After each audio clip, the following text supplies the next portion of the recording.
Ça peut paraître incongru, irréel, mais c'est la réalité au ministère des Ressources animales et halieutiques. Des recettes collectées qui, incroyablement, ne vont pas dans les caisses de l'État. Où va cet argent? Pour comprendre cette affaire, nous recevons ici le responsable du collectif des fonctionnaires et agents du ministère des Ressources animales et halieutiques. Bonjour, monsieur. Bonjour, monsieur. Alors, dites-nous, qu'est-ce qui se passe? Où vont ces recettes en question pour lesquelles on parle-t-on? De quelles recettes parle-t-on?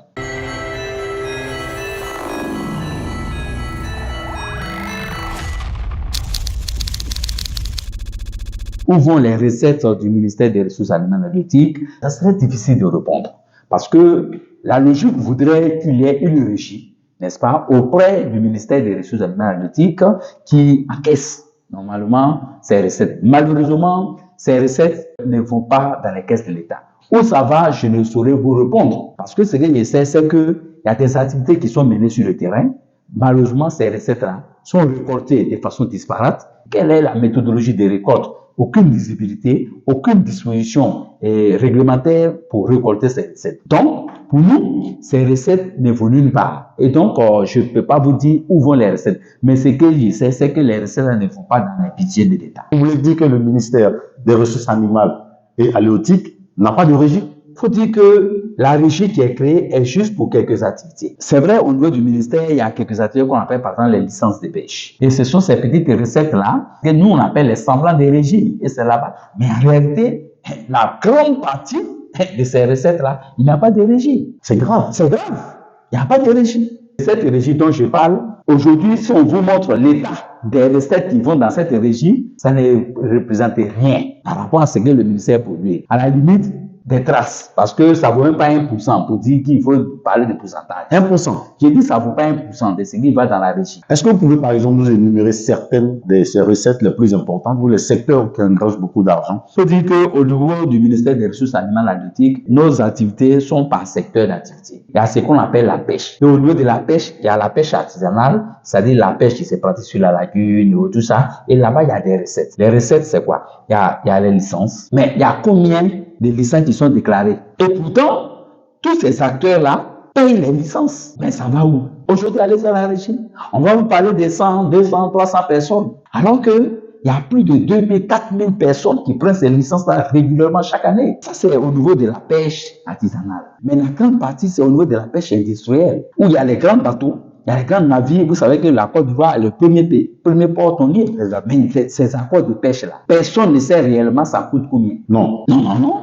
Même vous-même qui êtes fonctionnaire du ministère. Mais vous-même qui êtes fonctionnaire, on ne sait pas. Il n'y a pas un fonctionnaire qui va interroger tout à l'heure pour lui dire les accords de pêche au ministère des Ressources animales et halieutiques, ça coûte combien? Sur les 2500, peut-être c'est 2 ou 3 personnes qui savent. Et je ne sais pas c'est qui. La Côte d'Ivoire importe plus de 600 000 tonnes. Alors que la Côte d'Ivoire produit à peine 150 000 tonnes. Ça veut dire que les plus de 400 000 tonnes sont importées. Et il y a des taxes qui sont prélevées. On a parlé de 4 francs le kilo. Ça, c'est au niveau de la pêche. La viande, c'est environ 8 francs. Mais il y a d'autres produits. Parce qu'aujourd'hui, ce qu'il faut retenir, c'est que tout ce qui est importation, des produits animaux et d'origine animale qui sont importés, il y a des prélèvements qui sont faits. Aujourd'hui, l'État, à un moment donné, dans les années 2006, pour encourager l'élevage, je vais parler de l'aviculture, la Côte d'Ivoire a mis des taxes compensatoires sur les produits de volaille. Ça veut dire qu'aujourd'hui, si vous voulez importer 1 kg de poulet en Côte d'Ivoire, vous payez 1000 francs. Les 1000 francs sont récoltés. Par kilogramme de poulet. Par kilogramme de poulet. Une manière pour dissuader ceux qui font de l'importation et encourager la production nationale. Dieu merci, aujourd'hui, cette politique depuis 2006 maintenant a marché. Ça fait que la Côte d'Ivoire est autosuffisante en termes de produits volailles, œufs de consommation aussi. Les prélèvements sur les œufs de consommation, c'est autour de 5 francs. Nous produisons plus de 50 millions d'œufs de consommation en Côte d'Ivoire. Vous connaissez l'abattoir de Port-Louis. Là-bas, il y a les taxes d'abattage. Aujourd'hui, on parle de 17 000 francs. Les 17 000 francs, c'est vrai, il y a des clés de répartition, il y a le ministère qui récupère, il y a le district aussi qui récupère, il y a l'abattoir qui récupère. Mais ce qui revient au niveau, imagine que ne serait-ce que 2 000 francs ou bien même 1 000 francs par jour qui doivent venir au ministère. C'est en moyenne 500 bœufs par jour à l'abattoir de Port-Louis. Et si c'est 1000 francs, sans compter les véhicules qui rentrent, etc. Pour dire que c'est des milliards. Vous estimez ça combien, par exemple, par an? Ces recettes, pour ne pas exagérer, je pense que le ministère des Ressources animales et halieutiques peut produire en moyenne 4 milliards par mois. Ça tourne autour d'une soixantaine de milliards et autres. Et ce que nous demandons par rapport à nos primes, c'est environ 5%. Et le reste, aujourd'hui là, combien le ministère des Ressources animales et halieutiques peut déclarer? On est autour de 50 milliards. On est autour de 50 milliards l'année. Et ça, c'est pour ne pas exagérer.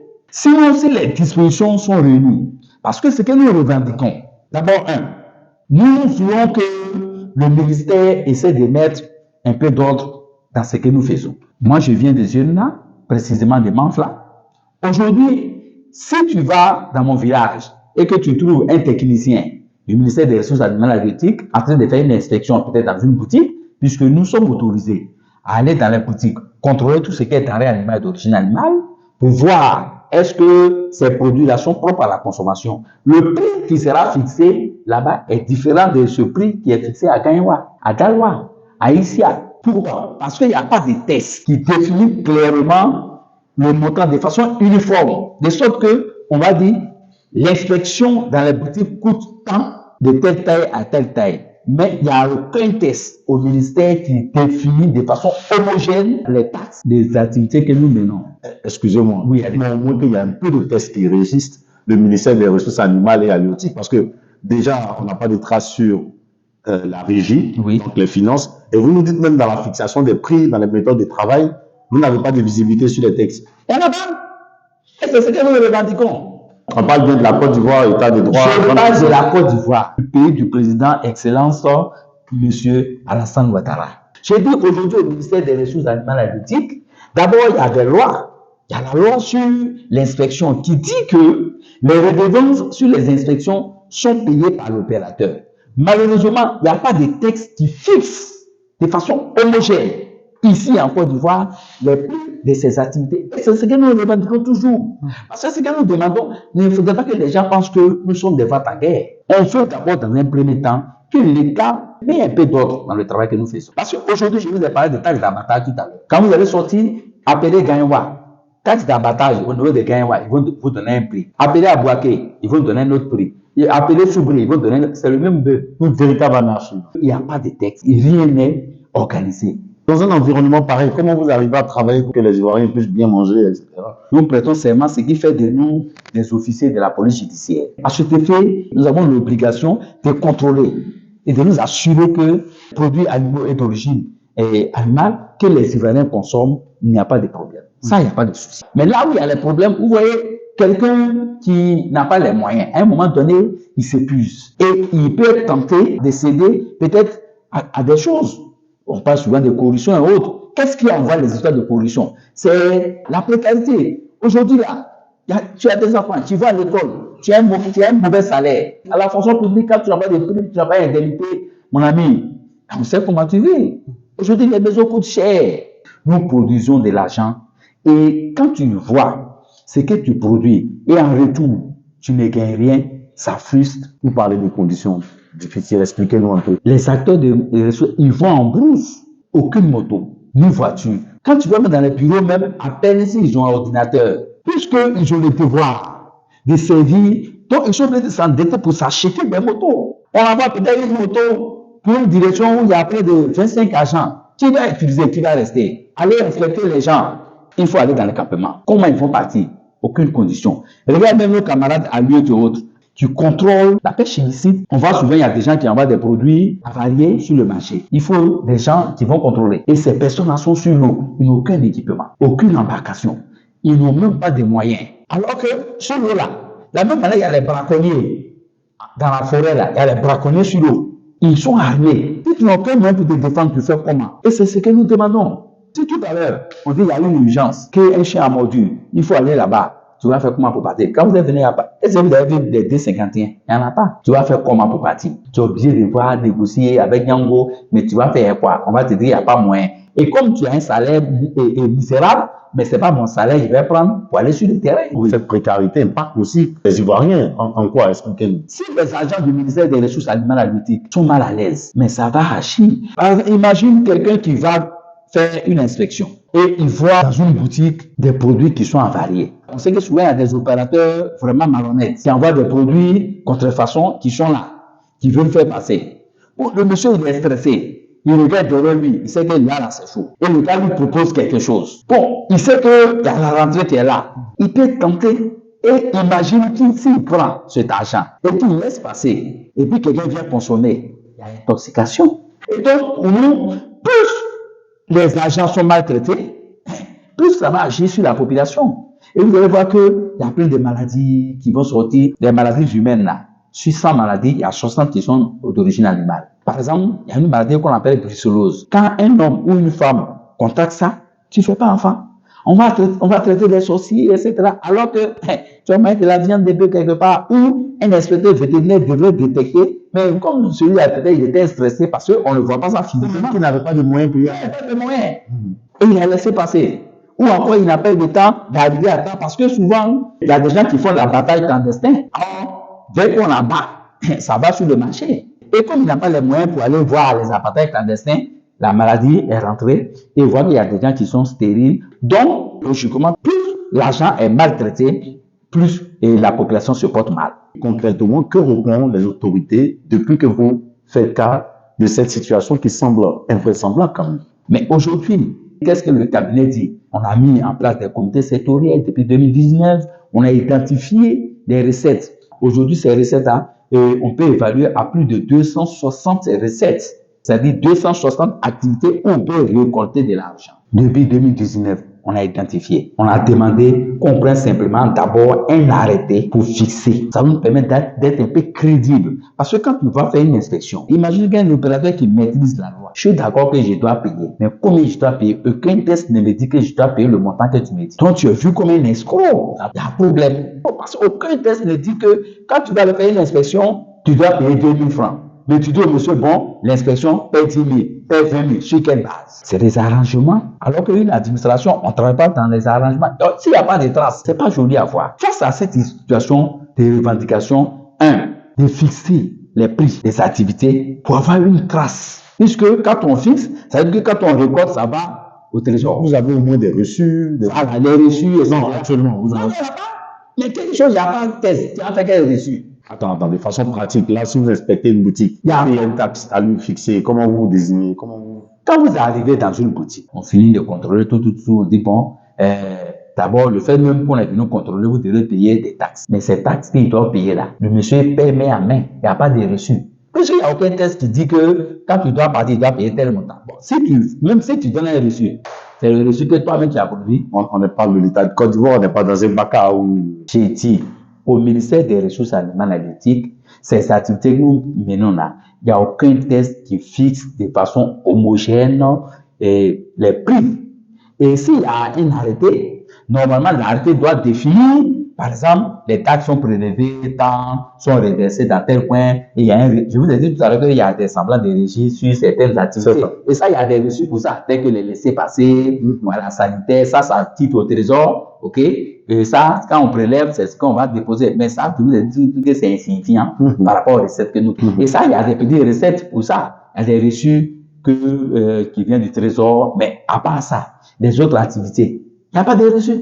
Parlez-nous de cette indemnité, c'est quoi? Elle répond à quoi? Elle va coûter combien à l'État? Au niveau de la fonction publique, chaque corps, en fonction de ses métiers, bénéficie de certaines indemnités. Les techniciens qui sont au niveau du ministère des Ressources animales et halieutiques doivent bénéficier de certaines indemnités, qu'on appelle les indemnités des risques et des suggestions. D'abord, les indemnités des risques. Les risques sont énormes. D'abord, il y a les risques de contamination. Dès l'année passée, il y a un de nos camarades qui est mort à l'abattoir de Port-Louis, qui s'est fait égorger par son propre couteau. Il avait son couteau, il devait faire une inspection sur un bœuf. Et quand l'animal se débattait, c'est avec ses pattes arrière. Bon, ben, le couteau aussi, je ne sais pas comment ça s'est passé. Lui-même s'est égorgé. Il est mort cadeau. Vous n'avez pas une assurance Il n'y a pas de santé. Rien. Particulièrement au fait que votre métier comporte ces risques sanitaires? Rien. Il n'y a rien. Le fait qu'on prête serment, normalement, il y a des indemnités qui sont liées à ça. Ce n'est pas payé. Mais aujourd'hui, quand il y a une intoxication alimentaire, l'État de Côte d'Ivoire cherche à avoir d'abord le ministère des Animaux halieutiques. Toi qui es parti à l'abattoir, qui est de service, s'il y a une intoxication, c'est toi qui es exposé. Et tu peux aller en prison pour ça. C'est un acte de terrorisme. C'est comme tu as vu une maladie, parce que tu peux voir une maladie. Et comme tu es fâché, tu peux laisser passer la maladie, parce que tu es fâché. Pour le moment, vous n'êtes pas encore fâché. Non. Nous, même si on est fâché, le fait qu'on prenne des serments, on ne va pas le faire. Parce que imagine le nombre de personnes qui mangent un bœuf. C'est plus de 100, 200 personnes. Imagine que par ton seul geste, mais tu peux contaminer toute une famille, toute une génération. Et à force de nous marginaliser, certainement, c'est eux qui vont conduire. Parce que souvent, quand on ne veut pas partir, ils prennent des gens qui ne sont pas qualifiés, qui font semblant de faire les inspections. Mais c'est eux qui exposent la population. Ça, c'est encore plus grave. Ah oui. On a eu ces cas comme ça. Une année, on était en grève. Il y a des directeurs qui ont pris des gens qui ne sont pas spécialisés, qui sont allés faire des inspections. Il y a d'autres qui disent, bon, mais à partir comme ça, envoyez sur le marché. Mais donc, c'est le gouvernement qui met la population en danger. Ce n'est pas nous les techniciens. Tout dernièrement, l'un de nos directeurs a failli se faire tuer comme ça à Chongon par un éleveur. Parce que, imagine, le gars, il a investi dans sa ferme. Et on dit, à cause de la peste sportive, on doit battre ses porcs. Des dizaines de millions qu'il a bien investi. Attends, il doit te tuer. Tous ces risques, aujourd'hui, quand on les évalue, ok, c'est autour de 4 à 5 milliards. Et là, ce n'est même pas seulement pour les agents seulement du MIRA, que ce soit le ministère de l'Agriculture, tout comme le ministère des Ressources. Et donc, c'est de deux groupes. C'est environ 1% de ces recettes qui vont en plus de 50 milliards dont vous parlez, que vous réclamez. Et qu'est-ce qu'on vous répond? Zéro. S'ils répondent encore quelque chose, encore, on peut dire qu'ils ont parlé. Mais ils n'ont rien dit. On pose les revendications, ils déplacent le problème. Et ils sont là, nous sommes exposés, et personne ne réagit, nous sommes là. À ce propos, je vous propose de regarder la caméra, de laisser un message au président de la République et plus particulièrement à votre ministre de tutelle. Je voulais dire à son excellence, monsieur le président de la République, nous sommes des fonctionnaires. Nous sommes au ministère des Ressources animales et halieutiques. Et nous participons véritablement à la santé de la population. Plus de 60% des maladies humaines sont d'origine animale. Et ces agents que nous sommes exposés nuit et jour à des risques divers, j'ai dit tout à l'heure. Nous appelons aujourd'hui, ici et maintenant, son excellence au secours, à venir aider non seulement les agents, mais aussi l'État de Côte d'Ivoire. Parce que nous voulons contribuer, n'est-ce pas, à la bonification du budget de l'État. Nous produisons suffisamment de recettes. Malheureusement, ces recettes ne sont pas homologuées. Malheureusement, il n'y a aucun décret, aucun arrêté et essaie de clarifier, de tarifier les actes et les services que nous produisons au niveau du ministère des Ressources animales à lui. Et c'est pourquoi nous appelons notre ministre à non seulement prendre un arrêté qui va permettre de travailler sainement sur le terrain pour éviter vos agents que nous sommes soient exposés nuit et jour vraiment à des stress, à des humiliations à la limite et aussi à des dangers, tous risques que nous courons tous les jours. Nous sommes ouverts au dialogue. Nous sommes ouverts à toutes sortes de propositions, pourvu qu'on nous écoute et qu'ils essaient, un tant soit peu, de ne pas exposer l'État et la population ivoirienne à ces différentes maladies qui sont partout dans la rue, qui sont partout dans les abattoirs, sur les plans d'eau, ici et là. Merci.